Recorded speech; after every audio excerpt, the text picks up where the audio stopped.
Welcome, everyone. We're glad to see you for our fourth and final installment of Women Who Stay Catholic Women at Work. It's been a privilege to have all of you with us and to hear from these amazing women. We'll begin as we do in prayer. And Donna has offered up her favorite prayer, which is the Peace Prayer of St. Francis. So if you all take a moment to gather yourself. Lord, make me an instrument of your peace. Where there is hatred, let me sow love. Where there is injury, pardon. Where there is doubt, faith. Where there is despair, hope. Where there is darkness, light. Where there is sadness, joy. O divine Master, grant that I may not so much seek to be consoled as to console, to be understood as to understand, to be loved as to love. For it is in giving that we receive, it is in pardoning that we are pardoned, and it is in dying that we are born to eternal life. Amen. Amen. So we'll continue with the model we've had, and we'll start with our speaker, Gail Louis, and then we'll talk with Gail for a little bit, and then she'll pass it on to myself, and I have the privilege of talking with Donna. So Anne, I'm going to pass it over to you. Thank you, Ashley. Hello, everybody. I'm glad that you're able to join us this evening as we talk with two people I see very often at the 11:30 Mass on Sunday. So I'm pleased to talk with Gail Louis and we'll talk with Donna Cassata this evening. So Gail, some of you might know, has had a long career in financial services and banking. She's currently the relationship manager at PNC Financial Services Group in Washington. I like your job title, Gail, relationship manager. That's neat. She is a senior manager who has extensive multidimensional experience in corporate sales, banking, retail industries. She has experience in mortgages, establishing a new financial institution. Again, many years experience. Prior to joining PNC, she was vice president and the DC community manager of Congressional Bank, where she was focused on developing relationships with the legal and nonprofit communities. She also served as vice president for retail operations at Urban Trust Bank. She is a Georgetown alum, and she holds an MBA from the Wharton Graduate Division at the University of Pennsylvania. She's also the recipient of the William Gaston Award for Outstanding Service to the Georgetown University Alumni Association, and was named an Outstanding Woman of the College of Arts and Sciences at Georgetown. And recently received the John Carroll Award, the highest honor that Georgetown University gives to its most distinguished alum. Congratulations on that, Gail. That's really wonderful.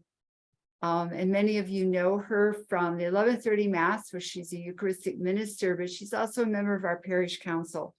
So don't drop at her feet tonight, all your concerns about parish issues. But she's been serving on the parish council now for a year, or is this your second term, Gail? Oh, you're muted. I told you my tech people aren't here. Right. No, this is my second term. Yeah. Right. You spend your first term figuring out things. Yeah, and so now you got it down. Yeah. Well. Wow. Mm-hmm. And pardon my barking dog here. So with that, what Gail also brings to us this evening is that her first Christian formation was in the Baptist tradition. So I'm going to ask Gail first to talk some about the shaping of her Christian values in the Baptist tradition.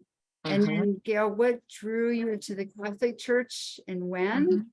Right, and kind of how you sort of define or see your Catholic identity. I mean, how did that kind of take place for you in moving from as a Baptist into the Catholic tradition? Mm-hmm. Well, it's kind of interesting too, because when I started exploring the Catholic faith, I come from a long line of ministers in the Baptist church, and I was a little concerned, but my family was like, we just want you to have faith. We want you to attend church because as you can imagine, as a college student, they were like, "Huh, what's going to happen to her? Well, now that she's not under our thumb." But I must say, as a Baptist, I knew the practices and I knew the traditions, but I did not feel I could challenge them. There were certain things that happened at a certain time. And what I was always, when I talked to my husband, who was raised Catholic, um, he knew why he did things at certain times. And I don't know that he had a choice whether or not he went through confirmation, but there was a dialogue. And for me, my parents had always really encouraged me to ask and question. And I think my faith became deeper as a Catholic because I was able to say, hey, wait a minute, I don't understand this. Why do we do this? Rather than, that's just the way it is. And maybe it's just my personality. But then at Georgetown, I was involved. I found some great friends among the Jesuits. Um, Probably my favorite person in life, outside of my immediate family, was Father Davis. And not once did he ever say, I think you should become a Catholic. He shared his faith. He shared what was important. And he helped me question things. And I think that was why my faith grew stronger.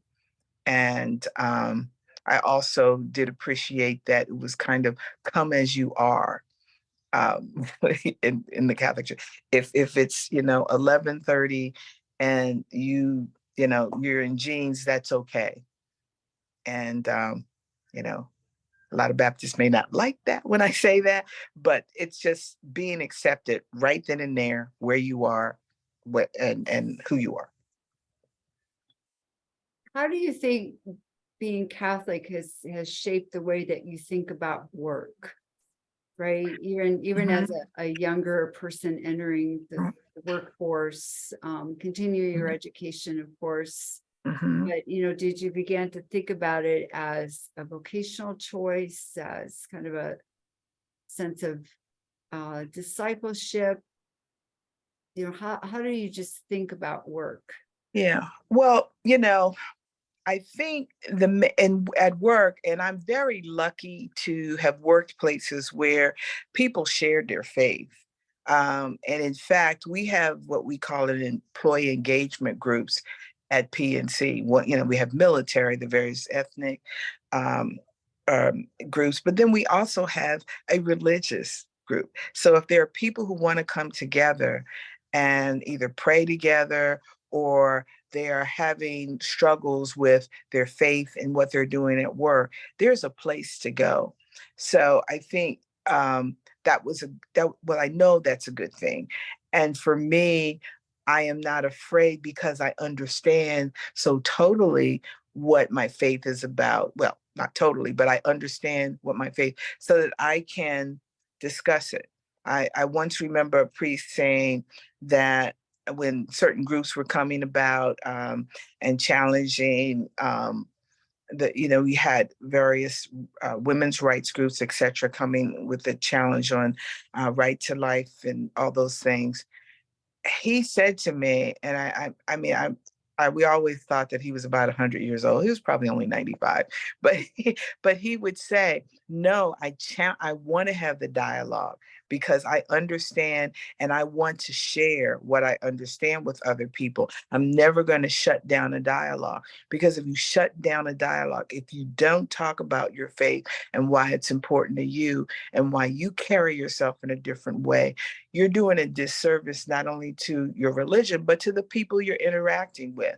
Because I always like to say, maybe they were raised a different way and they didn't have the opportunity.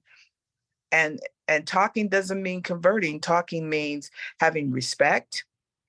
Um, that's so very important, having respect for someone's point of view. And we can agree to disagree, but the main thing is to have dialogue, which is sorely lacking in the world today. That's really impressive that PNC has such groups available to participate in, that there can be that dialogue and that sharing of faith. Yeah. Is that unique to PNC? Did you encounter that in your previous work in financial services and banking? Well, I don't think it was formalized anywhere else, but certainly I could say, oh, excuse me, this, I can't take any assignments during this time because, I have, this is a holiday for me, a religious holiday for me, and I'll take vacation. But then I always had say a boss or something, well, you don't have to take vacation. If you need to leave at a certain time, just give me a contact person, just have somebody cover you. So, I do know there's organizations where, politics and religion, you just don't talk about. But I think there again, that's bad, because we don't leave those things behind when we come into work. We don't leave those things behind when we're trying to make a decision. They're always there. And I think there again, sharing allows others to understand a different point of view. Yeah. I think you are an evangelist in some way, but not to the point where if you conduct yourself in the right way, you're an evangelist, because people will say, well, how in the world do you handle this? And then it's like, well, I walk around the block and sometimes I pray when I'm doing it. Yeah. So since you kind of hinted at occasional challenges in the workplace, whether it's with coworkers or external people you're dealing with, or customers, or just people, or even work projects themselves, what challenges you, I guess, the most, just in terms of your own faith life, and whether at times it's just, how do you bring your faith to bear on those challenges, or perhaps how have you seen them as opportunities for spiritual growth? Well, I think there's some things, particularly when I first started work, you want to belong, you want to take the cadence everybody else is taking. And I had a coworker who finally said, I figured it out. You're having club soda with a twist, so no one will ask you, why don't you drink and don't drink? And now I don't bother to do that. I'll just say, hey, look, I'm the safe ride. By the same token, when there are difficult situations, I don't say necessarily, let's pray about this, but I'd say, well, why don't we just dial back and let's share our feelings? Let's look at it a different way. I push to make sure everyone is heard. And I never used to do that, but I realized that that's the right thing to do. As the old principal at Holy Trinity used to say, that's the Holy Trinity way. When kids were, going at each other, she would let them know what the Holy Trinity way was. And I think, once again, it doesn't necessarily change minds, but I think you respect each other. You're willing to listen. And, because I do have those challenges. There, you have people who are kind of one and done when it comes to customer relationships. They don't necessarily want to deal with the hard times of the clients as well as the good times. And particularly during the pandemic, as a relationship manager having businesses, I realized that if we didn't take care of these people, if I didn't listen to these people at 11 and 12 o'clock sometimes at night when they were trying to get applications in for the government loans, if I didn't do that, it wasn't just that person, but the effect it would have on the employees who weren't there, maybe people who needed the services of that business. So there, sometimes you have to kind of um, be present and you have to sit back and think about it. And I'm not going to say I'm always good at it. I will say I always try to take that walk. I always, the one thing I'm still working on is my facial expressions, because sometimes, I have that, are you kidding me expression? But I realize when I do that, that discredits somebody, you know. So it's tough, Yeah, but it is. yeah. But what I'm hearing through all this is that it feels like you really approach your work as ministry. I mean, when you're Mhm. talking with customers at 11 midnight, to help Yeah. them, that's evangelization right there. Mhm. Yeah. Well, yeah. I mean, because the other thing is, I want to be able to look somebody in the face every day and not feel like I haven't done my level best. And it does, now that when I come home, I do turn things off, except for that one call I took just before that. But I do turn things off because there again, I have a family and I cannot make it all work.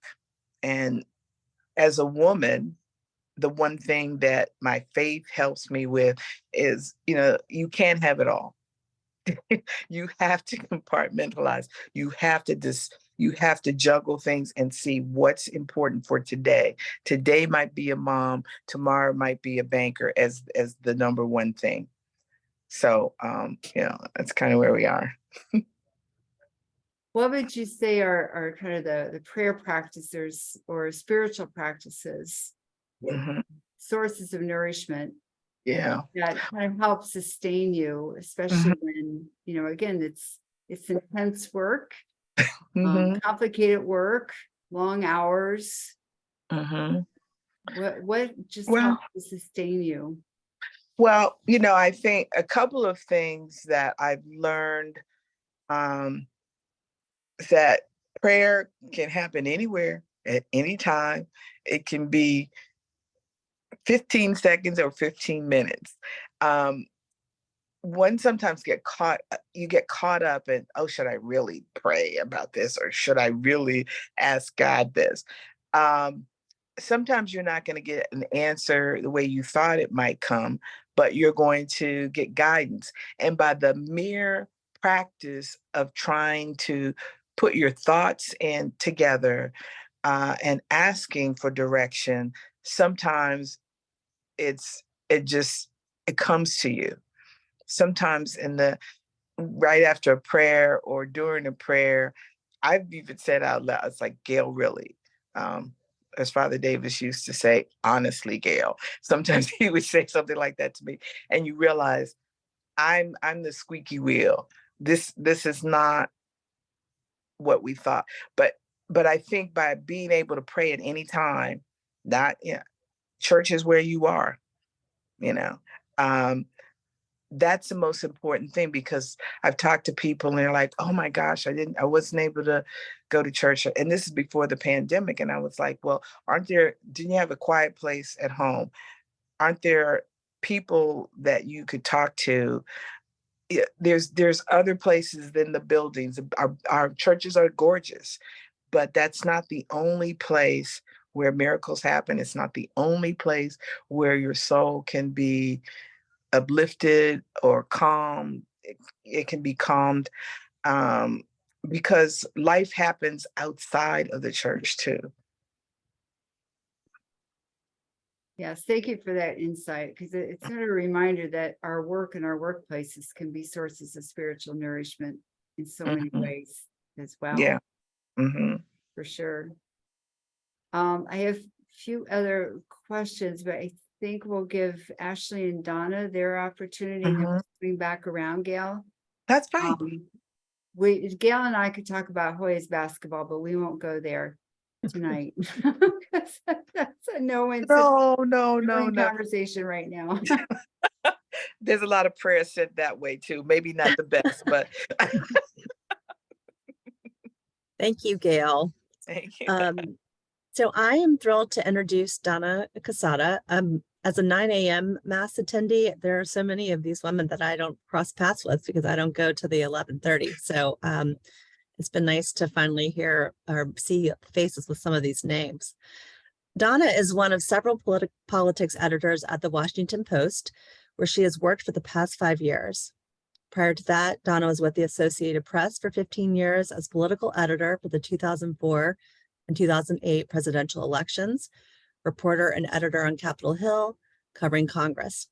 She has worked for Congressional Quarterly and Gannett newspapers. She started her journalism career in 1979 as a sports writer. She's been a parishioner at Holy Trinity for more than 35 years. She is a lector and a homebound minister. She is also married with 2 daughters. So welcome, Donna. As you heard, we start these conversations with an invitation to share with us about your Catholic formation. So if you could kind of start there and highlight any individuals or moments that have impacted your faith journey. I am the product of Catholic education.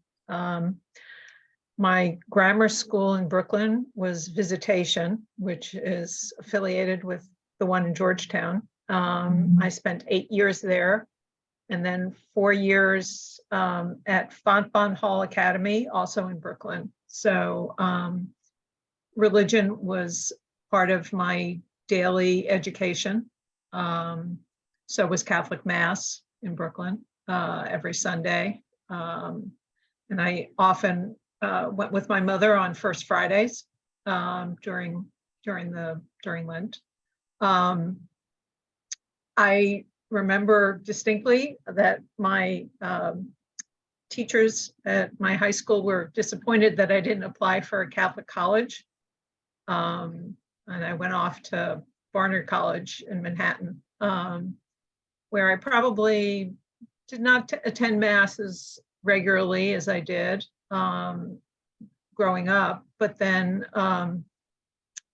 I had an opportunity once I started working to find certain churches, in particular Jesuit churches, that I found very welcoming and services that I truly enjoyed. And it was, in a busy lifestyle or a busy work environment. This was my 1 hour on Saturdays or Sundays to reflect and to find solace and comfort. And I went back to the church during that time. And certainly when I moved here from New York, someone recommended Trinity, and I was just blown away by the homilies and the atmosphere in the church. And that's why I've been a parishioner for all these years. One question I had with you as a journalist is kind of, we've talked about religion at work, and I wonder how transparent you have had to be, or do you practice transparency about your faith? I know you, as a politics editor, you've had to write about some of the intersections with politics and some of our Catholic leaders. So I'm just curious about how transparent you may have found yourself having to be.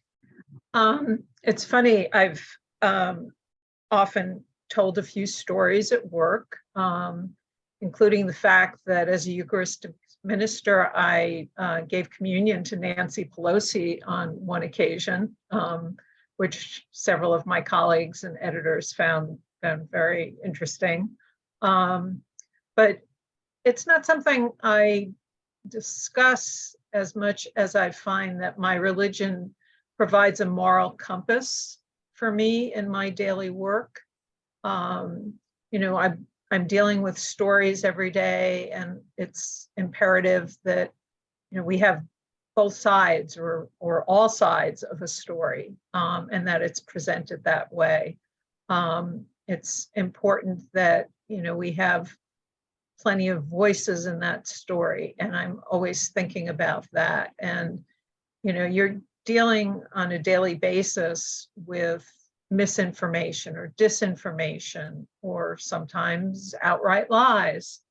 You know, how do you approach that in your work? And I think my faith gives me a chance to try to approach it with a certain degree of integrity and, you know, ethical view that I don't know if it would be there if I hadn't spent all this time in my religious education.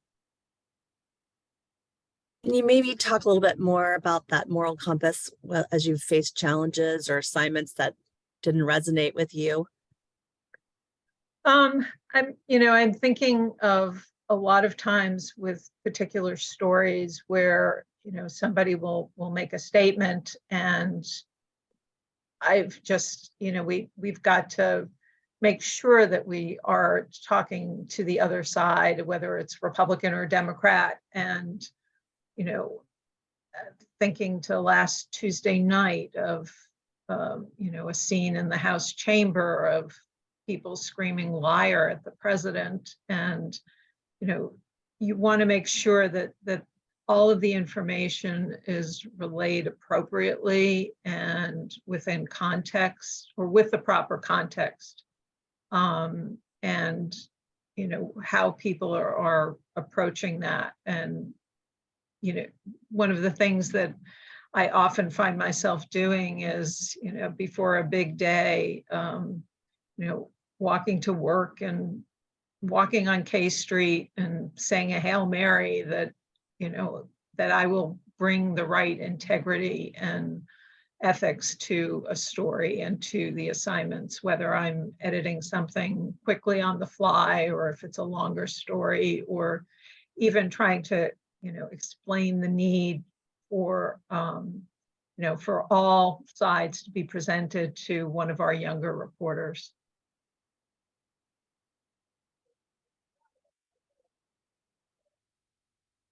So you talked about the Hail Mary, which I think we've heard a lot about in these conversations.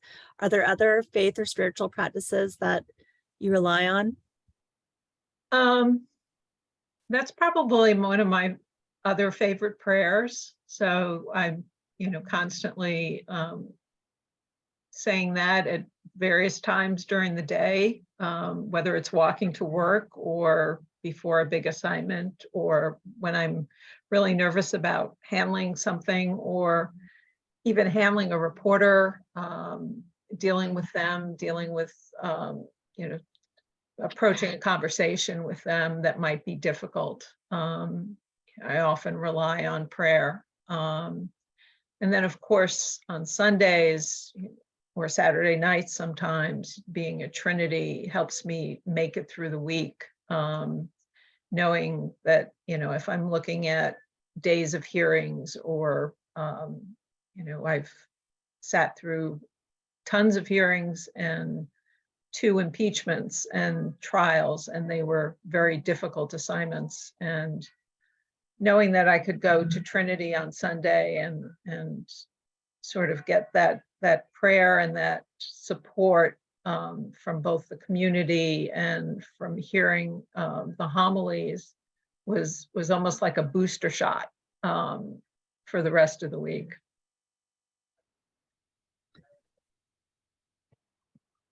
I wanted to ask you too, and then I will bring back Gail too a little bit, but I wanted just curious, since from your perspective as a journalist, about how the media is covering religion today, and how, you know, just what you think, what would the grade be, I guess, of how the media today is. You talked about misinformation and lies and all kinds of things. And I'm just curious what your perspective and how you get through all of that noise.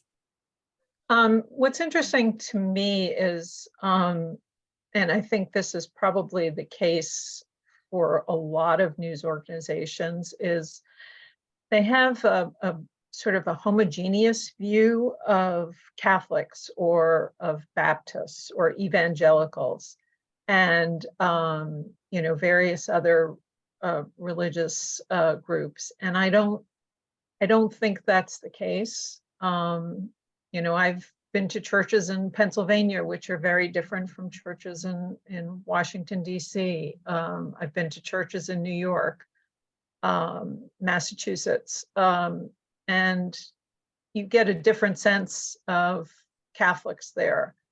As far as the news coverage, I always find it interesting because, there's the view that, evangelicals think one way politically or Catholics think another way politically. And I don't think that's the case. I think you have to, it's like talking to people for midterm elections or presidential elections. You need to get out and hear the voices and talk to the people. And that's certainly the case, I think, with religion as well. I am a bit, I am definitely fascinated with the coverage that I've seen of Pope Francis and a number of things that he has said over the past, just over the past few months, past few weeks. And I know the AP had, the Associated Press had this exclusive interview with him. And it was just fascinating to me, and seeing the response from various news organizations on how they covered it. Thanks. So some of the feedback we had was people wanted more time to ask some questions too. And so I think that we'll open up the chat, and then let's start for both you and Gail to answer some of the questions Ann and I will pose. So one question I have as a mother of two teenagers, and Gail kind of talked about it, and you're a mother of two daughters, is that balance and how you juggle these demanding jobs that you both have with the demands of family. And then also, making sure you get to Sunday Mass, or making sure that you are doing all these different elements of your life. I would say that in my case, I was very fortunate to have a very supportive husband, who often, if I was going to one Mass, he'd be driving my daughters to Sunday school, or, taking care of them. So it was huge, a huge help. And, various others, we don't have immediate family in the area. So, fell to the two of us, and that was a huge help. I too I was very lucky to have extended family in the area, but then I also extended my family outside of the the biological family group. And for me, and my husband would often say, I've got this. I had younger brothers and sisters. I was the oldest, you were the youngest. I think I know what to do here. So that was important. And it was very important because he was raised in a Catholic church, and it wasn't Jesuit. So there were certain things that you didn't ask there, or there were certain things that were just as they were. So for him getting involved with her and her friends, etc., it was very good. And my mother and my mother-in-law always stressed that it was important. Family is what got you here, so it was important not to leave family behind. And one last thing, the very first person I met at my first job, the receptionist said, "Listen, this company's been here for 100 and some years. I want you to know, if something happens to you because you haven't taken care of yourself, there'll be a moment of silence, but the company's going to move on. So don't let the company," and that's where I got to saying, I don't know what I will die from, but I can make sure there's some things that I won't. And one won't be stressing myself out to the point where I've lost family and friends.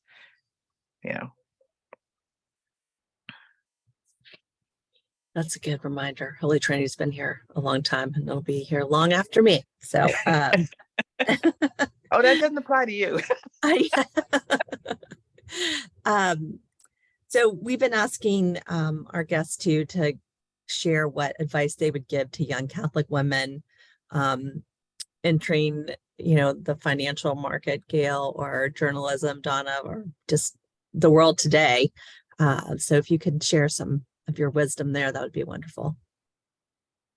Well, I think whether it's the financial world, what have you, once again, to not be afraid to come with your whole self. And if your whole self includes deep faith, you bring that along, you share that.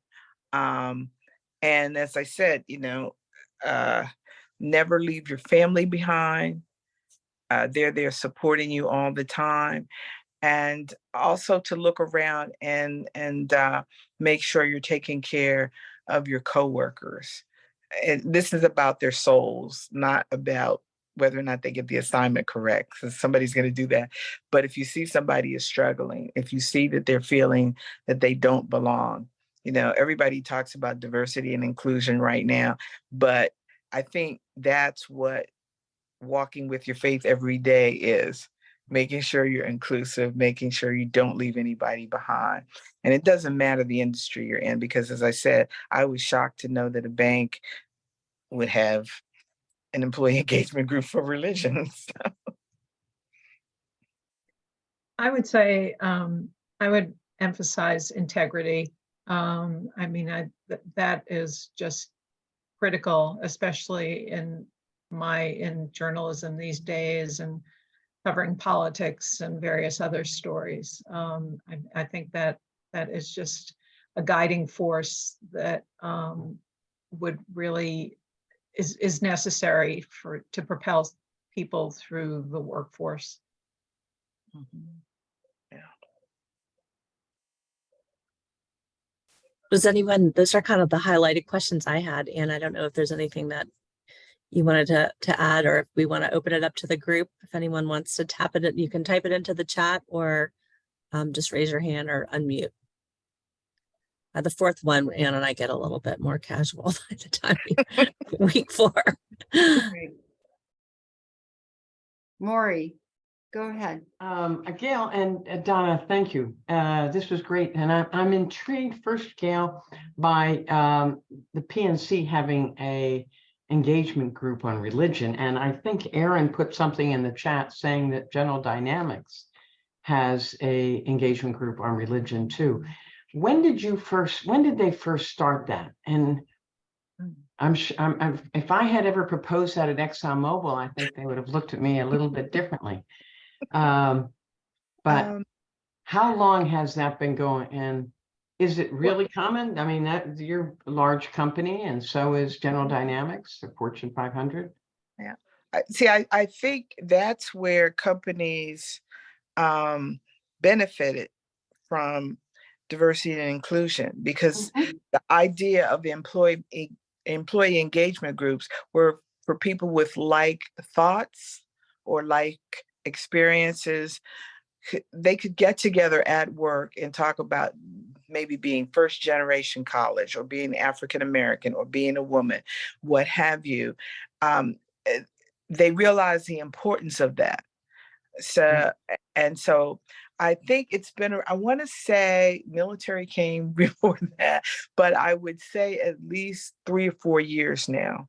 3 or 4 years formally. It really is. Yeah. Mm-hmm. Yeah.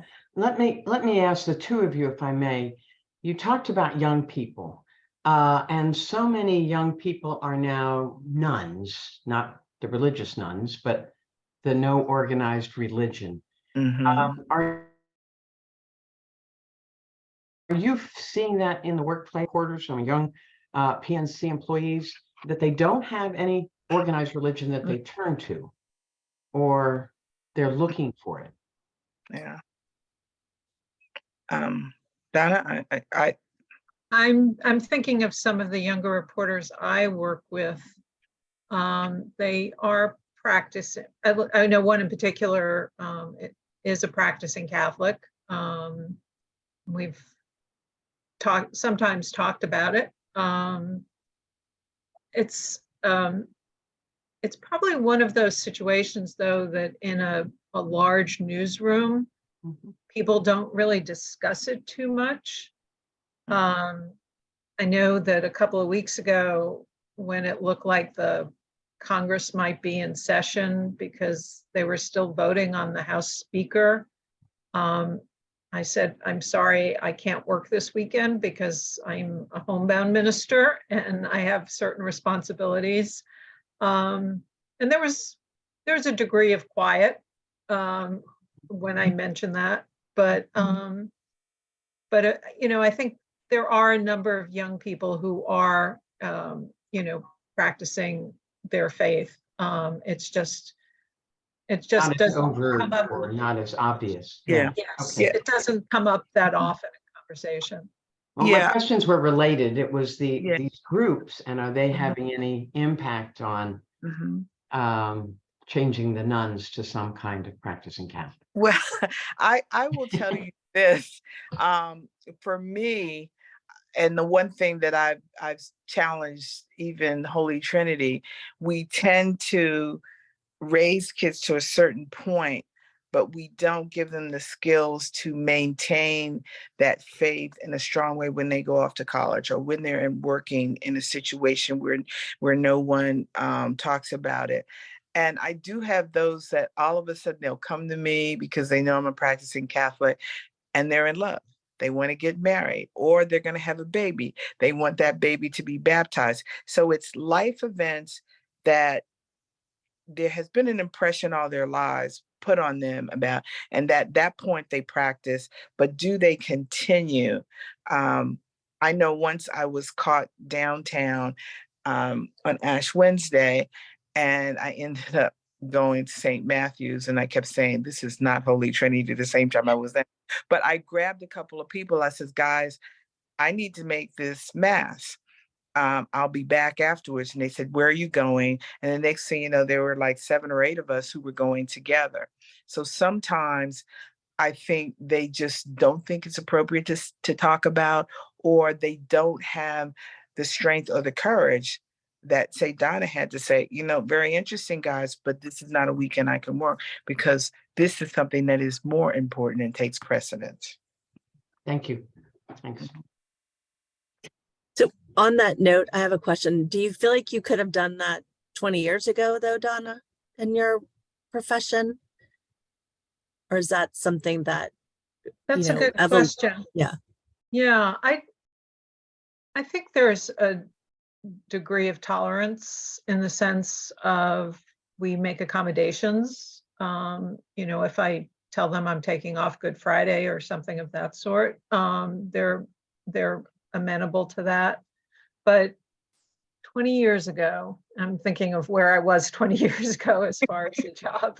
I don't know. I don't know if I'd be able to do that. Yeah. Yeah, I agree. I think that I don't know if I would have been able to do that because I might not have asked, because at that point I didn't want to stand out. Goes back to, you know, club soda with a twist in it, because I didn't want to be seen as the kid who didn't drink. So, Yeah, but then I think it's great. It's to what you and Ann were talking about earlier, you know, this evangelizing in ways that you don't even know. Like now you can be that example for anyone, not even just young women, anyone in your workplace. I think that's amazing. But I think someone needs to write an article, Donna, about this whole these Yeah. EEGs on faith and hope. I didn't know they existed either. I'm fascinated by that. Sure. So anybody else have a question? Thanks, Maury. Jane. This is for Gail primarily.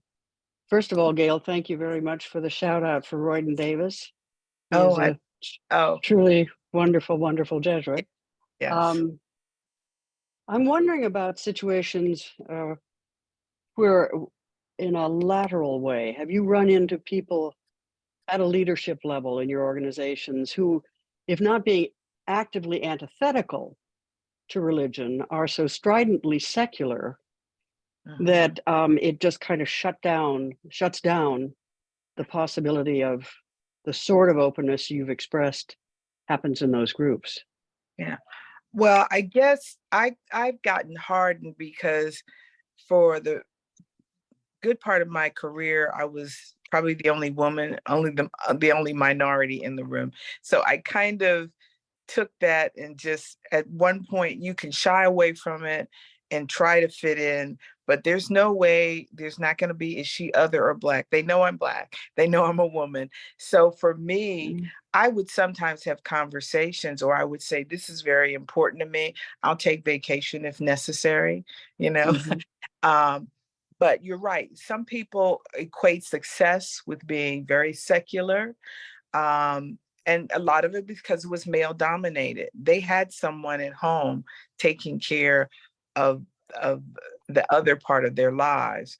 But I think that's how they equate success with having a certain dollar amount, certain things, certain status symbols. And unfortunately, none of them was that I'm a practicing Catholic, I'm a practice, you know, all those things. And that doesn't appear to be part of success in anyone's book, except for crazy people like us, I guess. Yeah. Thank you. Thanks.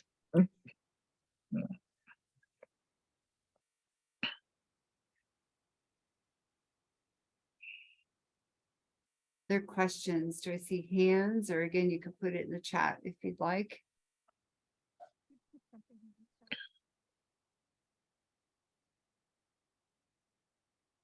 We usually ask the women who join us what holds you in the Catholic Church when there are challenges to being a woman in the Catholic Church as well.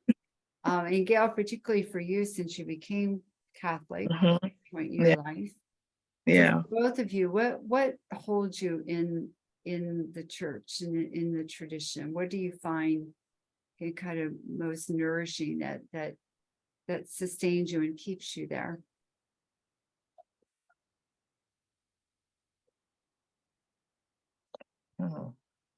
I would say that I'm reminded every weekend that I'm there, whether it's attending Mass or ministering to the homebound, that there's just a renewal of faith each time. And that I think that keeps me in the church. I just feel it so strongly every week. When I'm sitting there, you know, whether listening to a homily or spending some time with one of the homebound, that it's just such an incredible experience that I feel a strengthening in the ties between myself and my faith. Yeah, I mean, I think I find a profound sense of community.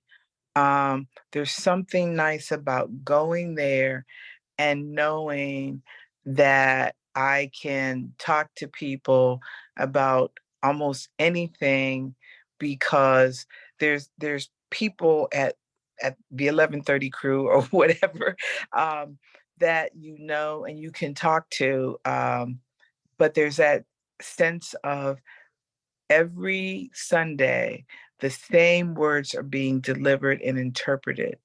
And the ritual aspect of it helps you to stay grounded. And you do come out and it kind of steels you against whatever. You get in the car, somebody cuts in front of you, and it's like, oh, okay, that's fine. That's fine. Maybe you've got some place to go. And you're just ready for Monday, or whatever task is going to hit you. And I used to go to Dahlgren before I became a Catholic, and I would just sit there because there was such peace in Dahlgren Chapel.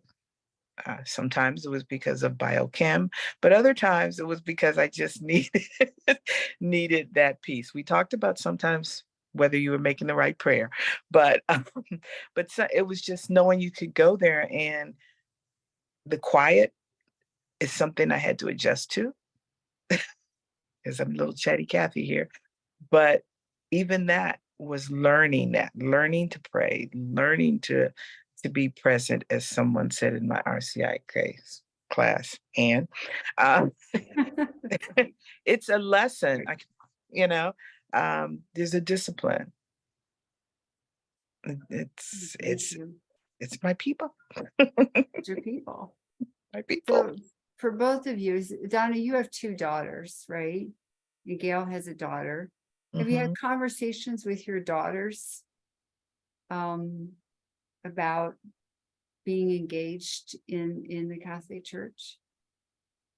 I've often talked to them about my experiences with homebound ministry, and or talk to them about certain homilies that certain lines or something that stands out based on what I heard in church on Sunday. One daughter is in North Carolina and the other had been in New York, so it's based on conversations of what I've experienced. But I can remember many years ago when they were little, their favorite priest was Father Jim Wallace, because he would often make a reference to something contemporary. And at one homily, he talked about the Lemony Snicket books and series of unfortunate events. And boy, did he win them over that Sunday. So, as the years went by, we've had other conversations in which I've related what I've experienced as far as, how nourishing my visits are with the homebound, because as much as they appreciate it, I get so much more out of it, I think. Yeah, I think with my daughter, it was because she went to Holy Trinity and then went to a Catholic high school also. But it was all about demonstrating things, when they had to get their community service hours in, and they had to go to some, but then I went with her and tried to show her the joy in what she was doing, to the extent she goes, well, let's serve 2 more meals, let's do this.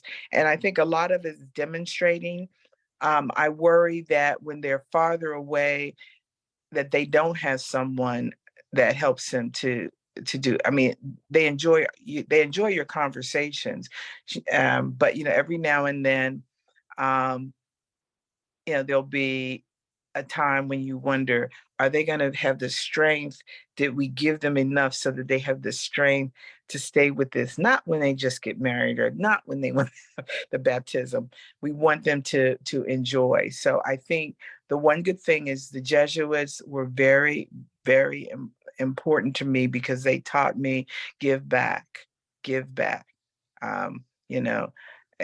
Basically the old thing, to those who much was given, much is expected. And I try to keep that going. But I think it's challenging, because the world does not help us. The world helped me to keep faith, whatever faith I had when I was their age. The world doesn't help them at all.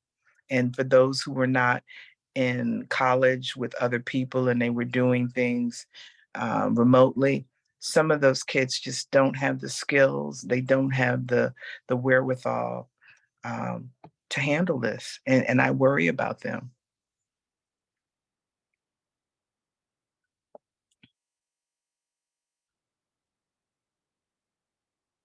I want to follow up on that just a little bit. We have a couple more minutes, Gail, just in terms again of the younger generation, the younger women, and having the skills, as you say, having maybe the desire, the understanding. Again, I teach college level students, and I see some of these pieces, obviously, and I worry about it too. Donna, I'm wondering if you have any perspective on that that same sense, particularly again, kind of working with younger people in your profession. Is that younger generation kind of missing something that you would like to see them have? One of the, we often talk about certain words at work, or at least aim to provide mentoring or being a role model for some of the younger reporters in the newsroom. And I think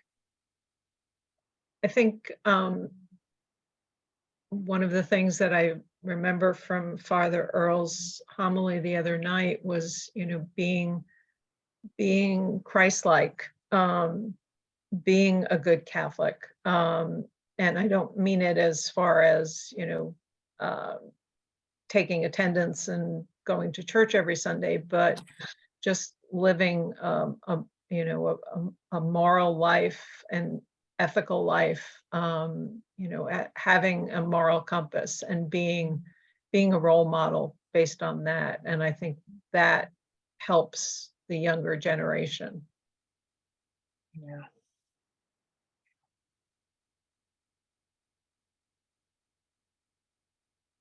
Thank you.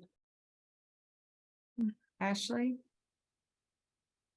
I think that's it, unless anyone has one last question. We're right at the mark.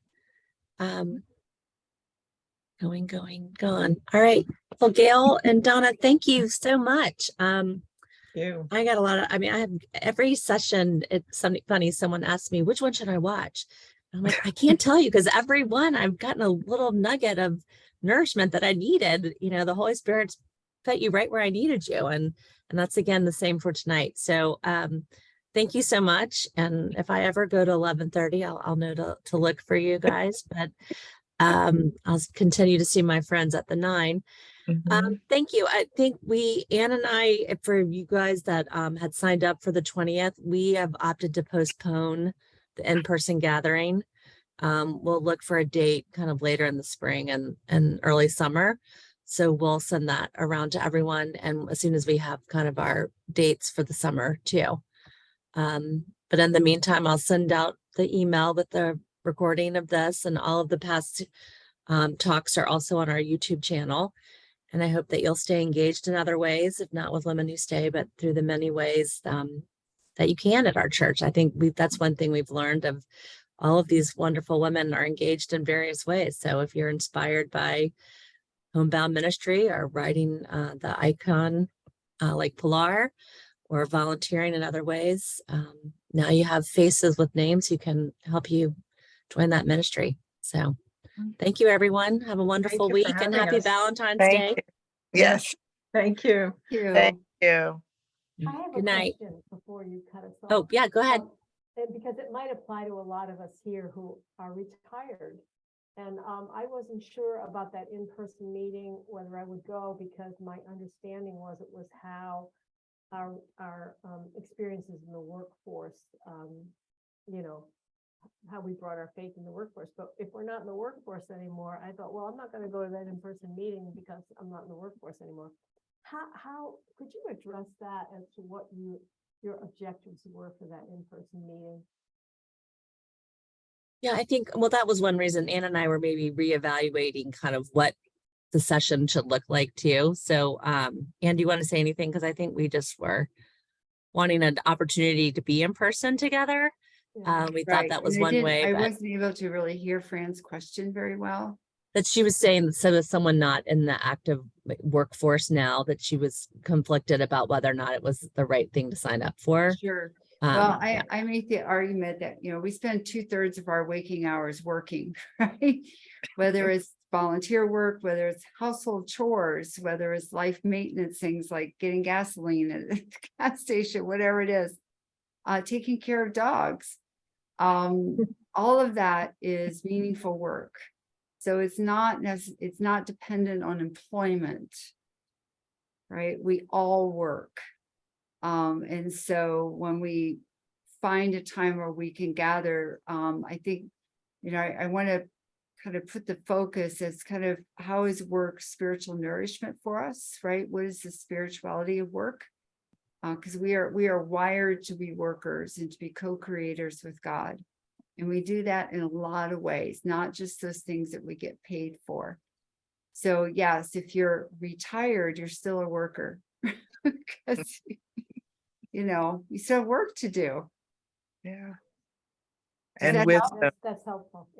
Yeah. and if you're retired, you have a lot more wisdom than Absolutely. And I hear from some people who are retired that they're working harder than they did before. So Well,